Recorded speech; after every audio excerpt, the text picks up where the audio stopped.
Oi, domingo 8 de setembro de 2019, meio da tarde,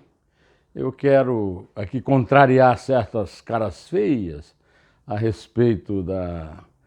carona que o presidente Bolsonaro deu ao garoto Ivo Gonzalez, de 9 anos, para acompanhá-lo até o palanque das autoridades no dia 7. Eu quero dizer que o Bolsonaro está jogando com as regras do jogo e com as chances que ele tem. Veja, o Bolsonaro tem tido muitas dificuldades de lutar contra a nova política que faz o possível para atrapalhar e só ajuda quando pensa que pode tirar proveito. A velha política que domina ainda o Congresso Nacional, em sua maioria, e, sobretudo, os apadrinhados dos velhos e corruptos políticos nos tribunais de cúpula do Poder Judiciário. Esse tipo de contato do político com o povo diretamente é um tipo de contato desprezado pelas elites, né, que sempre controlaram a política brasileira, mas é um expediente legítimo que é usado por quem pode.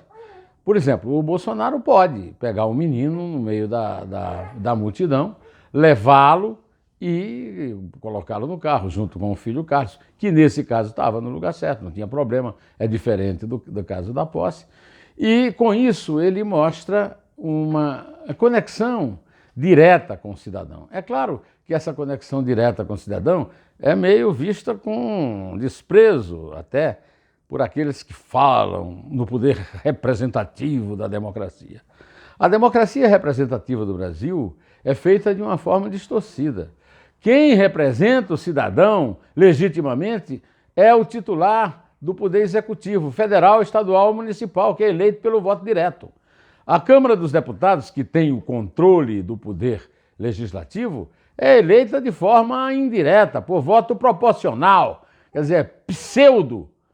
direta, porque o voto é proporcional, o voto é na legenda, não é candidato, o voto é no partido, e nós temos a ditadura dos partidos. Nós vimos agora na eleição presidencial quando os partidos simplesmente sabotaram aquele desejo de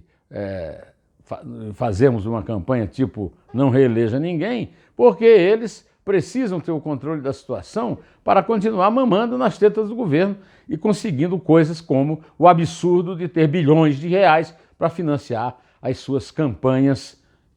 eleitorais com dinheiro do cidadão, que não tinha que ser assim, tinha que ser com dinheiro do próprio partido, obtido de forma legítima com membros da sociedade que o apoiam. Pois bem, o Bolsonaro fez muito bem de levar o garoto, e o garoto fez uma manifestação que eu considero histórica. O garoto adorou posar com os ministros. Disse, olha, eu nunca tive com tanto ministro junto. Essa relação do povo com o poder é uma relação de veneração que nem foi quebrada, apesar dos anos de corrupção e de isolamento. Porque eu pergunto a você,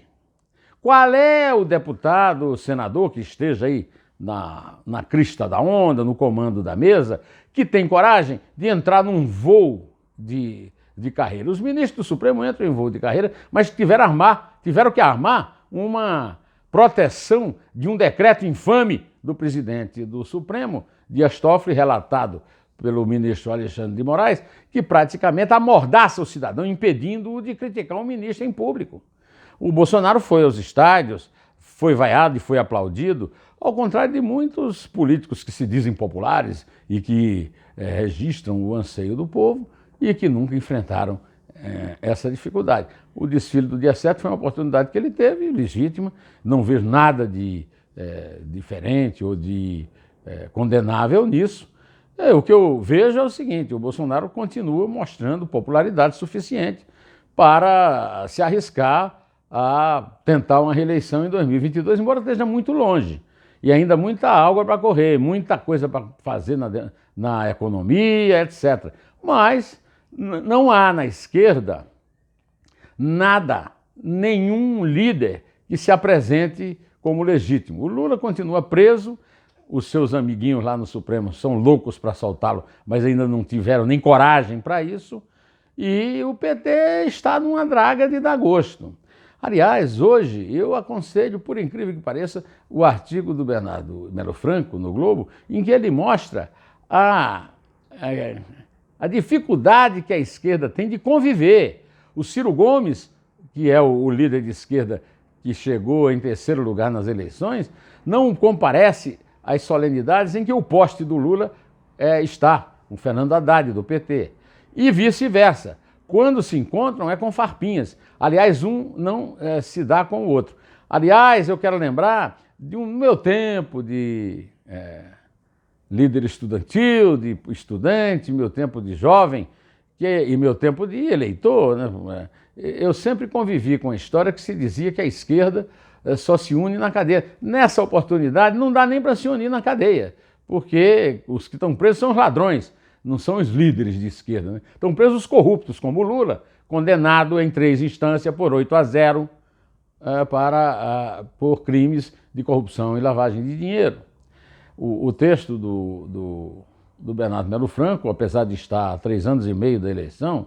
aliás, há 3 anos e meio da posse, há 3 anos da eleição, é um texto bastante nostálgico e triste por parte da esquerda, porque a esquerda não está mais presa, não está mais na cadeia, então não tem onde nem como se unir. Agora, eu quero aproveitar por incrível que pareça, eu acho que eu não posso perder a oportunidade de elogiar o senhor Dias Toffoli, por incrível que pareça, e a senhora Raquel Dodge, depois do vexame que os dois fizeram, né, com essa tentativa de esconder o irmão dele, do Edson Fachin, com o conselho da Raquel Dodge de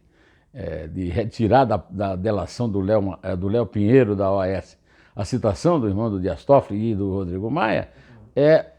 depois disso, os dois tiveram uma atitude correta, uma atitude democrática de proibir a canalice desse prefeito do Rio, o Marcelo Crivella, né, do Partido do Reino de Deus, né, que tentou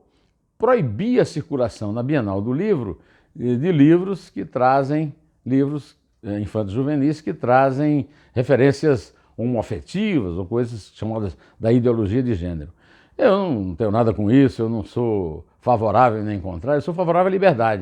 liberdade de expressão, à liberdade de circulação das publicações. E o parecer da senhora Raquel Dodge, no sentido de proibir ordem de censura, ordem censória do prefeito à circulação dessas publicações, é correta, é justa, ela está cumprindo o papel dela, nesse caso específico, na Procuradoria-Geral da República, e o senhor Dias Toffoli fez bem em acatar e em mandar abrir a circulação desses livros na Bienal do Livro, que não é templo evangélico, que não é sede de partido político de direita, porque a direita ganhou eleição, né, ganhou eleição na Prefeitura do Rio, no Estado do Rio, na Presidência da República. Não. A direita pode ganhar essa eleição, pode ganhar a próxima, se tiver força para isso, se tiver prestígio para isso, mas não terá como ultrapassar esses limites que o prefeito do Rio tentou ultrapassar, dando uma de censor sem sequer ter uma autorização, né, da lei, da Constituição, para fazer isso. Eu tenho recebido muita correspondência através do e-mail e também comentários aqui no YouTube de velhos correspondentes meus na Bancop, né, no Cooperativo dos Bancários, com os quais eu sempre me solidarizei pela safadeza, pela canalice do senhor João Vacari Neto, que foi presidente lá e que impediu, que obstruiu o sonho de 6.000 famílias que gastaram todas as suas economias para terem apartamentos e foram roubados de forma vil pelo PT e por ele. O senhor João Vacari, já é o 3º dia que eu comento, porque eu não me conformo com isso, ele tem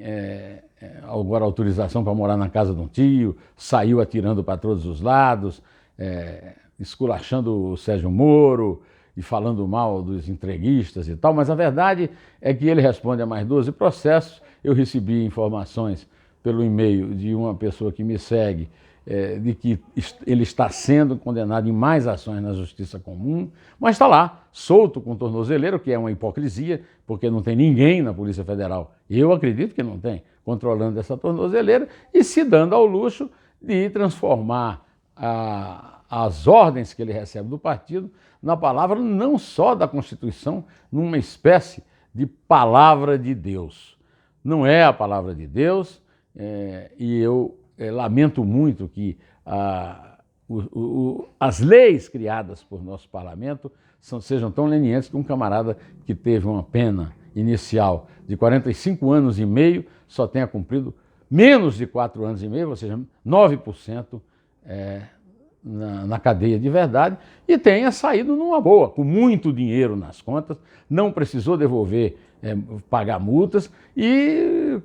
quites com o partido que ajudou a família porque não delatou ninguém, não usou a delação premiada. Acho até que a resistência dele, como a de Zé Disseu, mostram que a delação premiada não é basicamente uma coisa tão deletéria para o delatado e nem para o delator, porque se fosse assim, ele teria delatado.